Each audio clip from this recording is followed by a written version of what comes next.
statement without hurting your bank statement. Come to Marshall's for the same brand name and designer fashions you find at department stores at up to 60% off. Number 41. Always find the skirt you long for. High fashion, low prices. That's Marshall's Law.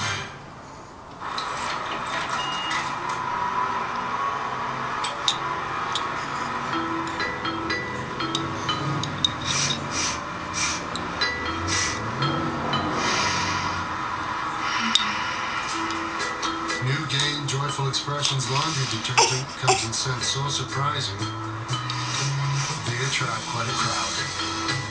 Don't laugh, it's that good. New Gain Joyful Expressions.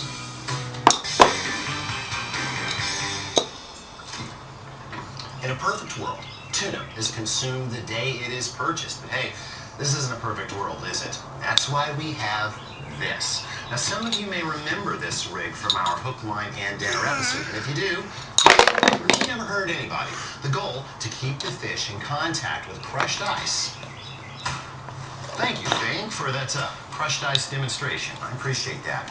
But we want to keep it away from the water as the ice melts. The answer, 2 plastic tubs. One, prodigiously perforated, okay, so that as the ice melts, the water drains away to this space down here.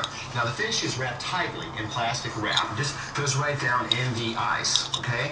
Now, in the back of your refrigerator, you should be able to stretch your tuna to maybe 3 or 4 days without any discernible loss of quality. Just make sure you drain the bottom tub every time you replace the ice up top. And that's going to be at least once, if not twice, a day.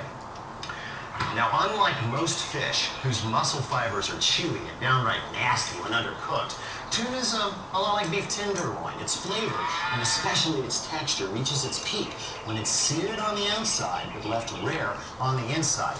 In fact, beyond medium rare, even the best tuna tastes kind of like cat food. Now, what does this mean in home cook? It means high heat. And unless you've got a fusion reactor in the basement, odds are good there's nothing around the house that'll generate more heat than the carbonous remains of chunk hardwood. All true grill heads love natural chunk charcoal. It's called natural because it is. It's just chunks of wood that have been partially burned. No additives, no fillers, no binders. And that's why this stuff burns very, very hot. It also tends to burn kind of fast, which means we're going to need a lot of it.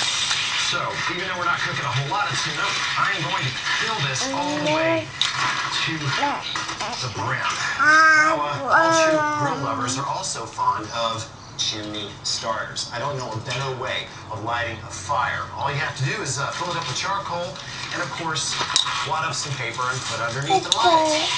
Of course, this can be a problem because if you don't put enough paper down there, you go away and come back, the paper's burned, the charcoal isn't. You're disappointed.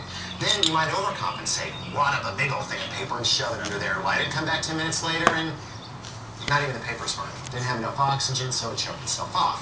What's the answer? I'll show you. Before you warm the paper up, just give it a few spritzes with canola oil. Doesn't take a lot.